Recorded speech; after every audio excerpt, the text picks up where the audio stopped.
Next is our general session will take place for the next 45 minutes. We have three fantastic panelists here joining us today, and they each bring really unique perspectives on jobs, housing, and vibrant growth.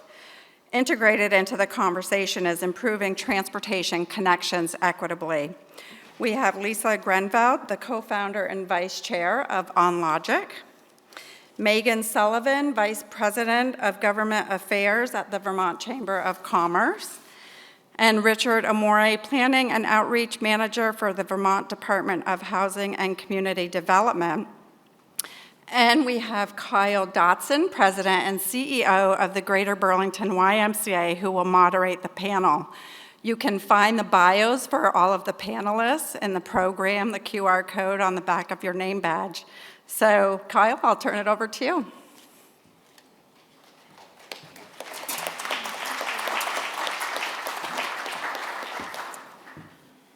Thank you, Sandy.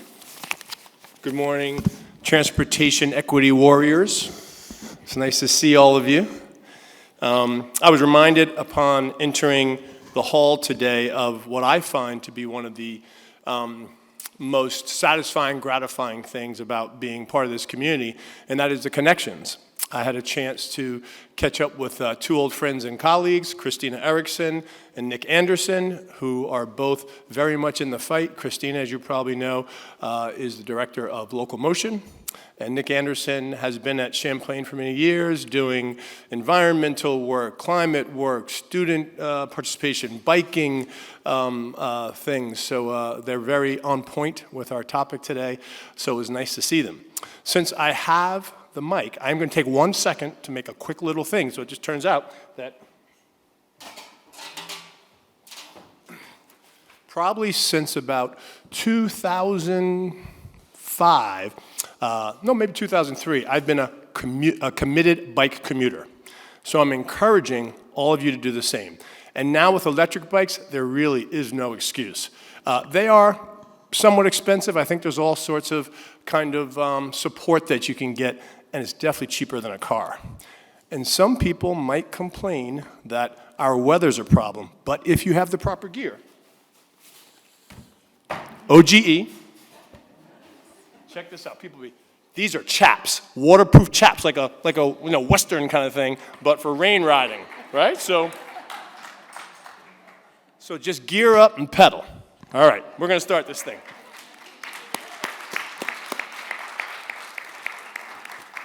Okay, Sandy, introduce our panelists. Good morning, panelists, and thanks for joining us.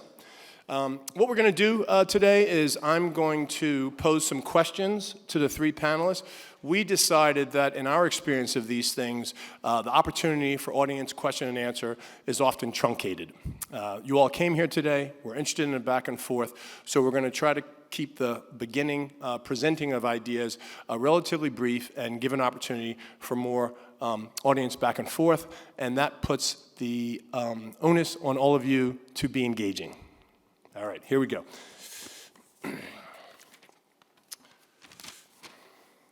This first question is for Lisa.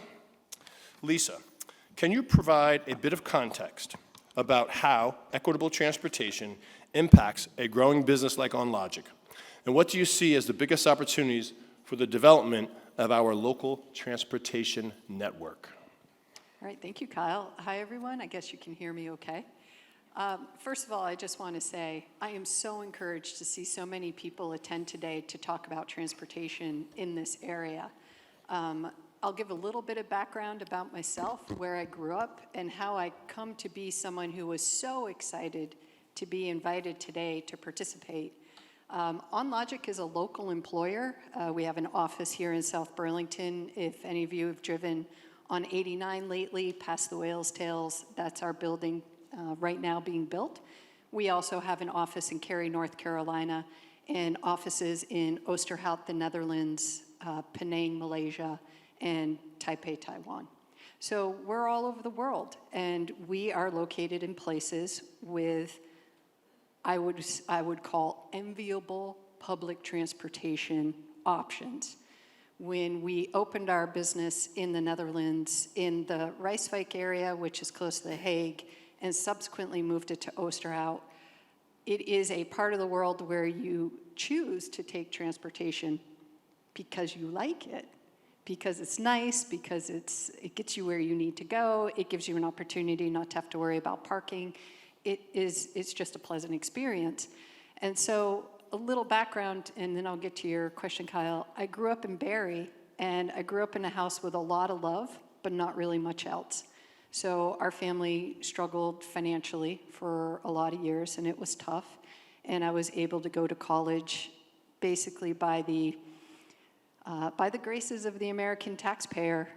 My brothers and I all received pretty significant federal financial aid and school financial aid that was need and merit-based. And I went away to college in Boston, and I would not have been able to get my college education or start my career without access to public transportation in the Boston area. And any of you who've lived in Boston or areas like that know it is how your life works. Everything turns around public transportation if you cannot afford a car. And I believe that is the reality for many Americans. We just can't afford expensive modes of transportation. So you choose where you live based on how far it is away from the T. When we lived in the Netherlands, we chose where we lived based on how far away we were going to be from the tram and whether or not we were going to be able to get to work. I can confidently say, me personally, I am where I am at, and I am a very privileged and blessed person because I have had access to education and because I've had access to public transportation. At OnLogic, it's just a part of the city that's hard to get to. We have nearly 200 employees in the facility that we're currently in, which is on Thompson in the Meadowlands Business Park. And I look at my employees and I say, how do you do this? How do you afford to live in Vermont with the high cost of housing? How do you afford to get to work in the morning? How can we help? And so Sandy called me. I'm not sure how we got connected.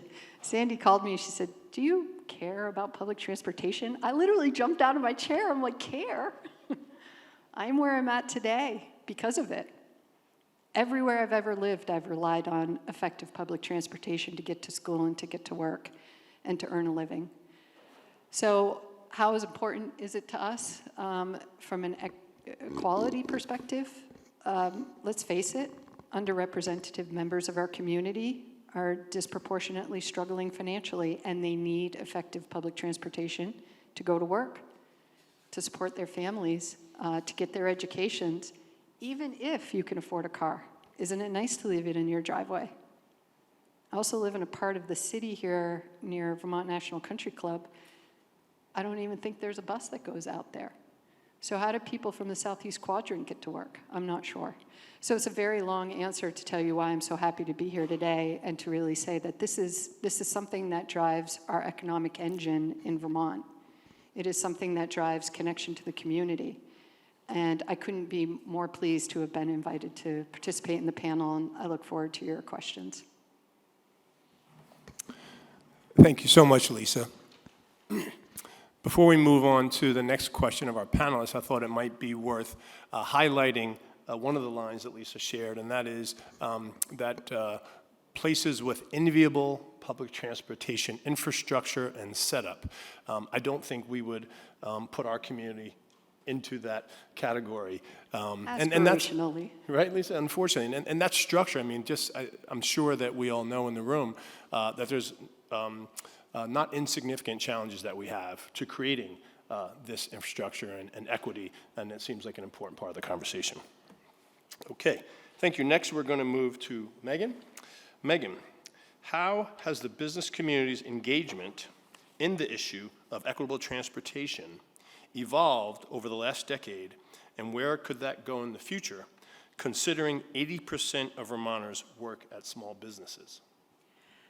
I think there's been huge evolution in that in the last decade. And, going back even further, there used to be, company towns where when you worked for a manufacturer, you may rely on them for everything from the place you live to where your kids went to school. And we really moved away from that with good reason. There's a lot of problems when you rely on your employer for everything. And went through an economic boom and the New Deal and all sorts of investments in infrastructure. And employers got to a place where, our job is from when you walk in our front door to when you leave the front door. That's what our HR department is there for, is what happens in those times. I think in Vermont, what we've seen is our demographics are becoming more and more challenged. We have over 20,000 job openings in this state. And workers are really struggling, and they're struggling with things like housing, they're struggling with things like childcare, and they're struggling with things like transportation. And employers are sort of waiting, saying, okay, well, what is the government going to do to step in and help my employees with these things? That's their role. And as the solutions have not been coming fast enough, employers are coming back into the role of saying, our job isn't just from when you walk in the door to when you leave, but we also, in order to get you in that front door, we need to help figure out what's going on with our childcare system in this state. We need to help figure out how we get engaged on making sure we can build housing in every community in this state. And we need to help figure out how our employers get to and from work safely. So I think more and more employers like OnLogic are becoming engaged in this conversation and need the help of the transportation community to say, how do we not repeat what happened in the past, to create solutions that work for our employees, that work for our employers, to make sure that people have the opportunity not only to have a great home to live in the state, regardless of their economic level, but be able to then get to their place of work, to get their kids safely to school, to know that, if the average commute time in Chittenden County, I think, is 21 minutes, you also are facing a culture shift of, well, if you take public transportation, if you bike, that commute might now be 40 minutes. Like, well, what if my kid is sick at school? What am I going to do? What if something happens at home? What if something is going wrong? What am I going to do? And meeting people where they are to sort of understand what these options are important. And with 80% of people working in businesses with under 20 people and job openings at those businesses abundant, it becomes a real challenge too to say, all right, I know that you, restaurant owner, are running your business, and you're also washing dishes, and you're also playing host because you can't fill these roles. But now you got to figure out how to engage in transportation for your employees, and it's too much. So I think as a community that supports and tries to uplift employers, we need to understand what their capacity is and how to really meet them and their employees' challenges where they are. And understanding a lot of people don't work 9 to 5. There's a lot of people in the restaurant industry where someone might have to show up at 5 in the morning to get ready for the breakfast run. Someone might have to be at work until 10 o'clock or 11 o'clock for the dinner service. And it is challenging to say, how do we provide you public transportation? How do we make sure you feel safe at night if you're leaving at 11 p.m. to walk home, to bike home? How can we create carpool situations for those employees that don't work regular shifts? So I think there's so much opportunity for growth over the next decade as employers are re-engaging out of necessity on these challenges of what happens outside of that time that someone's at work.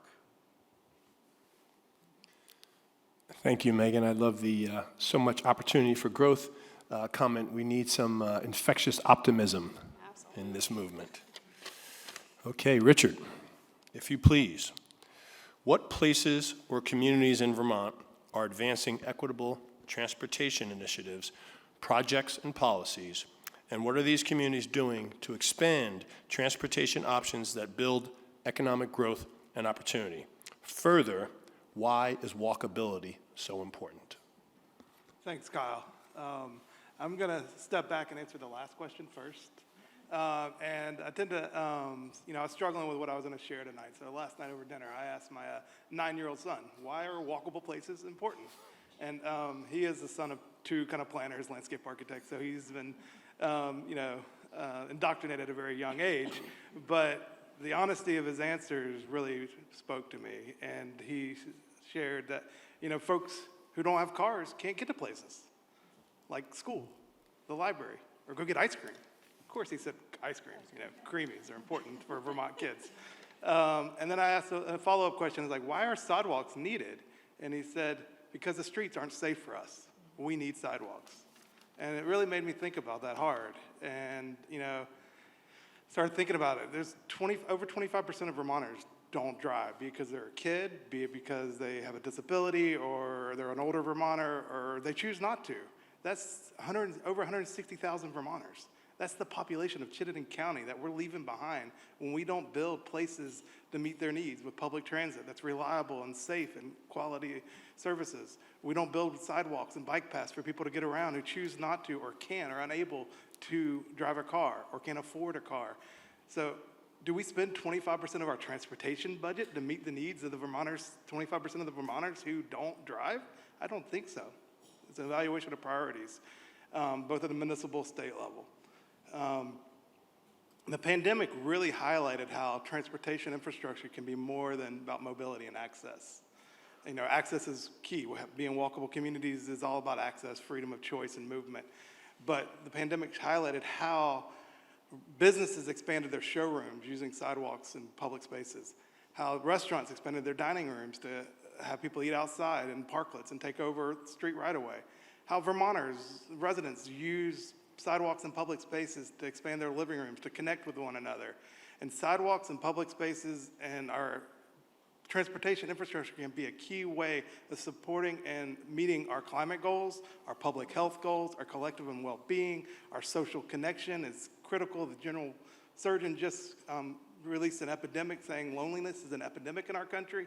Walkable places where you meet your neighbors, even in casual encounters, builds that sense of community connection and trust among people of different walks of life, and that socioeconomic mixing is critical to building complete communities where people feel connected, care, and really want to make a commitment to make their communities better. So transportation is a key element of how we organize our communities, organize our daily lives, and it really shapes who we are. And we can determine if we want to shape how we live by spending 21 minutes in a car on an average commute, or 21 minutes walking, talking to our neighbors, getting to know our communities better, and supporting both public and environmental health in the way. And I think we have a long ways to go. There's some great communities doing some of this work. I think of St. Albans, and I am biased. I do most of my work outside of Chittenden County, so I'm going to share some examples outside. But St. Albans has done incredible work really reimagining how their streetscapes and transportation infrastructure can not only support the residents, but really support business vitality, visitor economy, and creating places where people want to walk, gather, linger, shop, spend money, and provide opportunities for folks to walk to school in a safe way, and help attract businesses like Mylan Technologies and others in a walkable place. Businesses, workforce, look for places that are vibrant. And vibrancy always starts at the curb. It doesn't start in the center of the lane. It starts on the curb. It starts at the sidewalk. That's where people see vitality, experiences, and that's what people are seeking when they look for a place to live, work, or invest in. And places like St. Albans is doing it. Smaller towns like Chester, they went through a Better Connections process to reimagine their streetscapes and look at how they can use their village green and their kind of central village district in a way that meets the needs of the locals as well as supports a vibrant economy. I think of Poultney, who had a huge economic loss with the closure of Green Mountain College, but have been really building out their transportation infrastructure. They have one of the longest sidewalks in the state through a rural place. They connect East Poultney Village to the Poultney downtown through a 1.7-mile long sidewalk. So folks in the rural village can still connect to services and amenities of the downtown. Not to mention they have the D&H Rail Trail there that connects beyond and has a recreational and transportation option there as well. So there are a lot of communities across the state. I think of Burlington, what they're doing with the Great Streets Initiative, what they've done, 50 years ago with Church Street. Church Street is the heart and soul of this community. It's the identity of the city. And it was just a normal street until the 70s when some community volunteers and activists said, let's try something out for a day to see what it looks like differently. Let's try it out for a week the following year and test an idea to see if merchants can live without parking in front of their shops and see if people will come and actually engage in the downtown without parking nearby. And it did. 50,000 people showed up over a course of a weekend to test the feasibility of the pedestrian mall.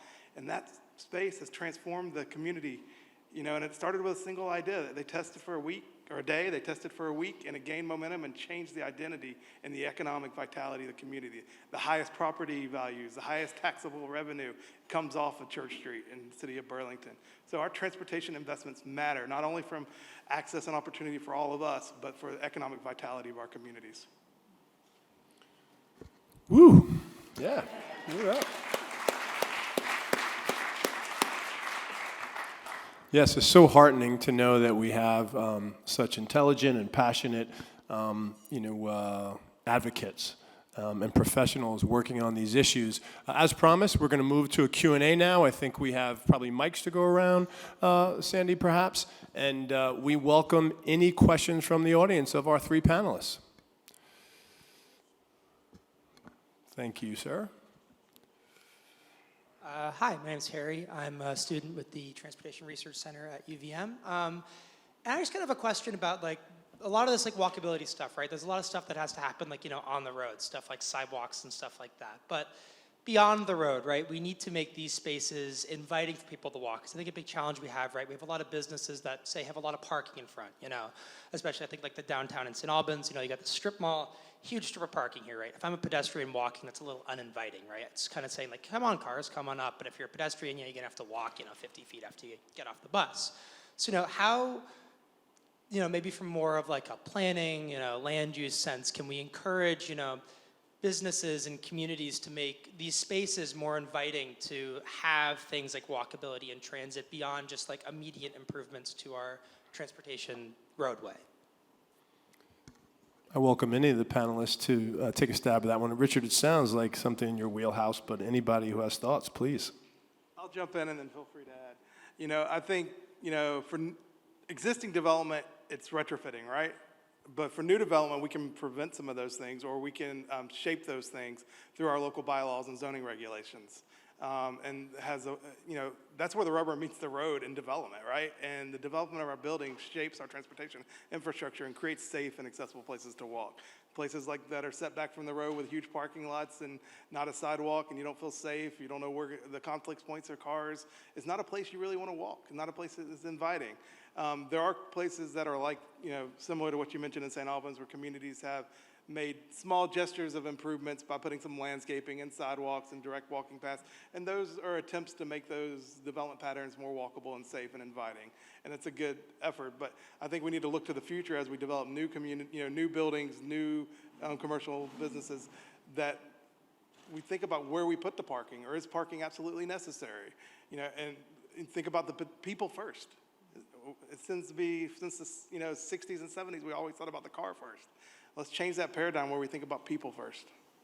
And I want to say that I find some current initiatives in South Burlington super encouraging. I see our city manager sitting in the back. Hey, yes. As we build out Market Street in South Burlington, and more people are able to live in South Burlington, because our family, we live really too far away to kind of walk in easily, and there's no bus out where we live, so we kind of have to drive or bike in. I think as communities like South Burlington, and they have to be fairly affluent, I think, to afford this, build out walkable Market, Church Street style places with businesses, I think we'll start attracting more people like yourself who really would rather not have a car and probably never really needs a parking spot. And is able to walk back and forth. And then the busing system, because I want to make sure we stay focused on the transportation question of today, moving people around in large masses. Then busing becomes more relevant, because now for you to get back to school, you can take a bus from your home and there's 20 people on the bus instead of the one person in the car. So I love the initiative that South Burlington is going through, and I think probably in maybe 20, 30 years, or maybe even sooner, we're really going to start to see the benefit of that.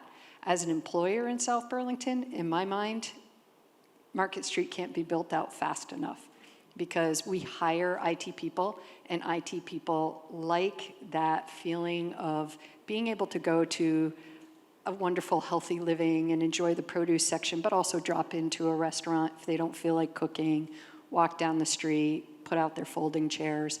So I just wanted to call out that great initiative in the city of South Burlington.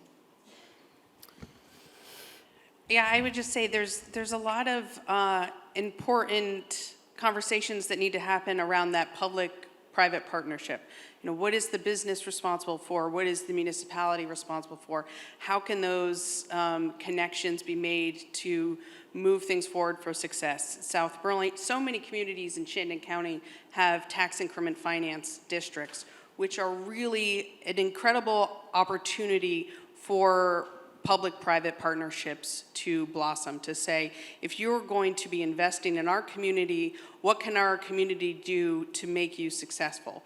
Because your success drives up our grand list, brings in tax dollars, and brings people, brings that vitality. So, you know, looking at programs like that really empower those partnerships to talk about what is our future going to look like? What is the next 20 years in our community, which is really how the program is structured now. What is the next 20 years in our community going to look like? What do we need to do to achieve that? You know, is it investing in a parking garage so that there is a parking option as we try and move our reality from two-car households to better public transportation so that people can still get to work and get to where they want to go. You know, I assume at OnLogic building this new building, there's concerns of where are my people coming from? I know at Global Foundries, they have employees from every county in Vermont coming into that facility. How do you get from Bennington to Essex? At OnLogic, how are people getting there? And then how do they get to, you know, a fiery Zumba class at the YMCA in time after they leave work? So it's really creating that structure and thinking through those problems that helps that conversation of planning, like really good planning for walkability to make our communities attractive. Thank you for the tee up of this, Megan. The Y has partnered with CATMA to create parking for bicycles, and if you're going to Zumba class, I suggest you bike. You will get, you'll have an easier time of it, I'm sure. I quickly wanted to mention Lisa. I think it was really important as we talk about equity in transportation that she pointed out that too often affluence is a determinant or at least a factor in where these developments happen. But I think Richard told us it doesn't have to be. Several rural communities that I don't think you'd necessarily call affluent have been able to do things, and I'm sure other people in the audience would agree. I think Winooski is incredibly walkable, right? You could go from Chase, you can go across, you can go all the way up to the McDonald's, basically, right? Go up there, and that's walkable. You can go past the Bevy to, you know, St. Mike's. It's a pretty walkable place. You can even walk along Riverside to Burlington if you're feeling, you know, your oats that day. So I think it can happen in places that aren't affluent. Any other questions? Please. We'll go to Peggy next. Greg Groeneveld, director of the TRC. So, this question's to Lisa, and I'm curious, so OnLogic, I've seen the building. We were just driving into town the other day and saw it, and we're like, what is that? So it strikes me as it's probably not the most transit-efficient location, and I imagine someone opening a new business or moving into the business in Chittenden County faces a number of challenges in finding a site to either existing or new one to develop. And I was curious, what are some of the challenges of someone moving a business here, finding a more transit-efficient location, and balancing the various needs? So it's one thing if you're opening a restaurant on Church Street, but if you don't know exactly what OnLogic does, but manufacturing stuff or office space, what are some of those challenges, and what would might the region be able to do to make that easier? I'm a little hard of hearing, and I don't know that I caught your entire question, but I believe you asked about how we chose our current location for our headquarters that are being built right now by the Whale's Tails. And some of the, sorry, I guess I wasn't holding it close enough. There you go. So it's probably not the most transit efficient location. There's a lot of challenges in finding a good place to start a new business or move find office space and stuff. So I was curious, what were some of the challenges you faced and things you thought about, and what would have been nice or what could be done better to make it possible so that a company like OnLogic could be in this marketplace thing in South Burlington rather than in the business park? Or Okay, thank you. So yes, there is, and understandably so, a little tension about where you can put a manufacturer like OnLogic and where people want to have their homes and what they want to see when they look out their windows. Realizing that OnLogic, we manufacture industrial rugged computers, and so we have truckloads of computer componentry coming to OnLogic, where our team does the advanced manufacturing, testing, shipping, and warehousing. So we needed a lot of kind of industrial space.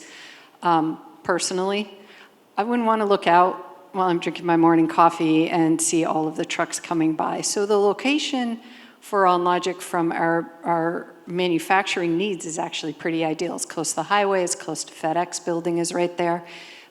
There's a lot of infrastructure, and our neighbors wouldn't be bothered by trucks moving in and out. Having said all of that, I get asked pretty frequently, well, you kind of complain about housing OnLogic, and we do, believe me, I am a big whinger about the lack of affordable housing in Vermont. What are you going to do about it?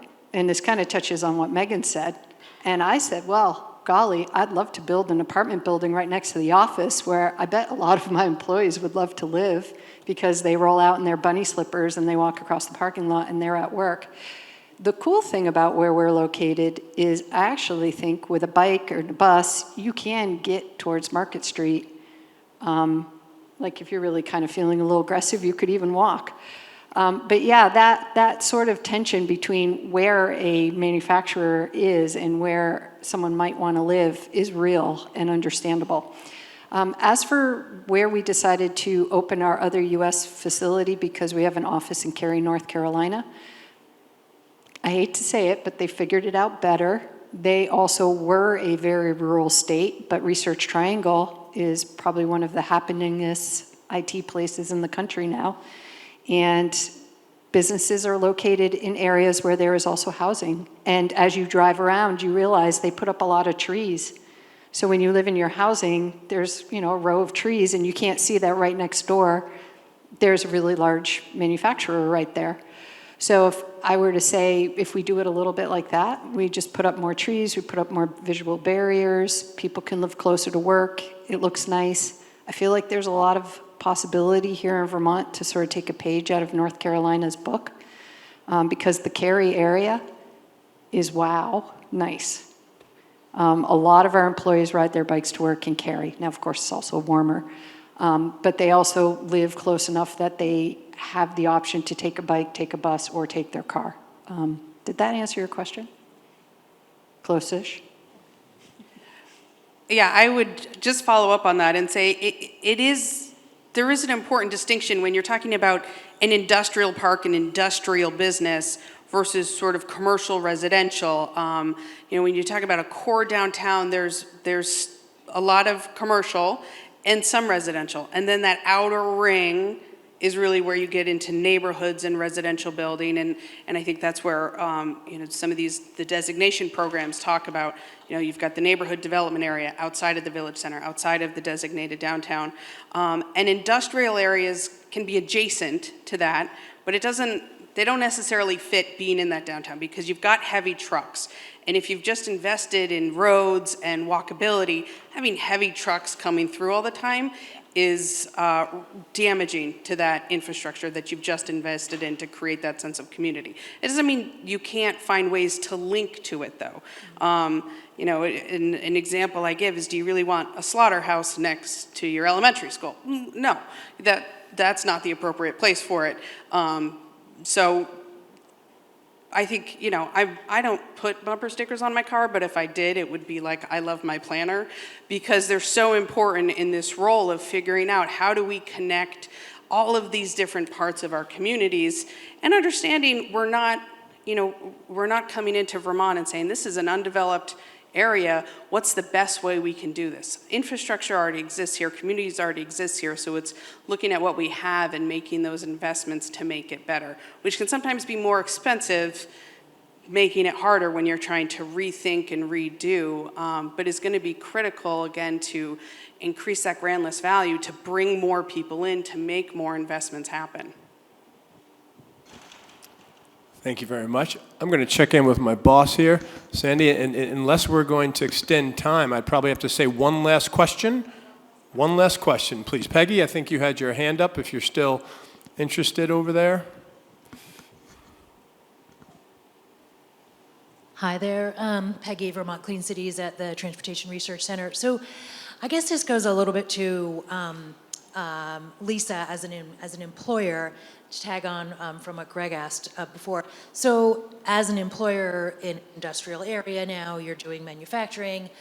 What's your relationship with Green Mountain Transit and with the policies at your business to prioritize carpool spots closer to the building, to reach out to transit, to make sure that your shifts, if you're working with 2 or 3 shifts, that they align with a bus schedule so that you are really trying to meet the equity goals, if you have equity goals, of allowing your workers to be able to use transit and get to work? How are your policies kind of fitting into that? Actually, at OnLogic, we're 9 to 5, so our production team also works 9 to 5. You know, one of the cool things about South Burlington and also us, we're totally aligned on this, is, you know, space for bikes. So we have the interior parking for bikes. Because there's nothing worse than taking your bike and then having it be covered in water, or not being able to recharge it if it's a rechargeable bike. We are putting up the recharging stations for electric vehicles.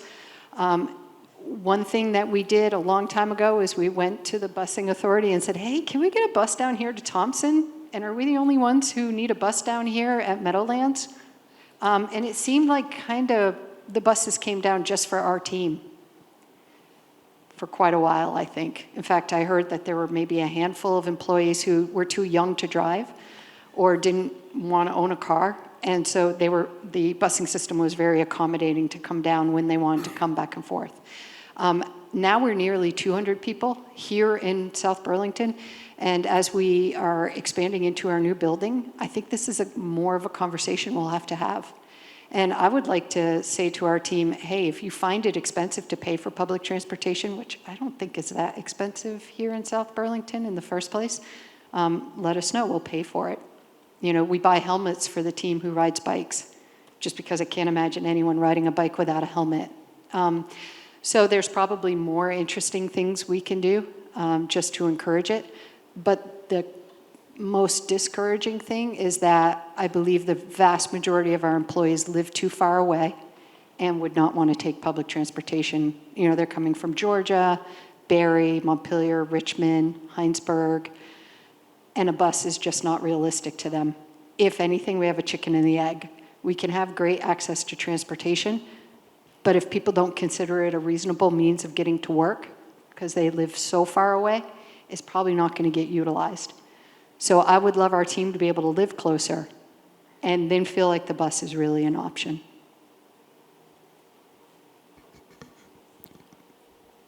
All right, we're going to assume we're all set. Lisa, I'm going to assure you my helmet is locked to my bike downstairs. I didn't bring it upstairs. Wear your helmets. Yeah, I'm wearing my helmet. I want to thank our panel of experts. You all were excellent this morning, really. I think you gave us food for thought. You all are very informed about the issues. I don't know about the audience, but I would say that part of what they revealed is we're doing some things here in Vermont. There's more that we can do. There are solutions and options out there. Do we have the will, and are we willing to accept there's trade-offs? But there are things we can do. So I hope that's what happens moving forward. Thank you to the audience. We really appreciate all of you. The panelists, I believe, are staying through lunch. So if you want to grab somebody and pull them aside and go deeper into any conversations, feel free to do that. Thank you very much. Have a great day. Thank you, everyone.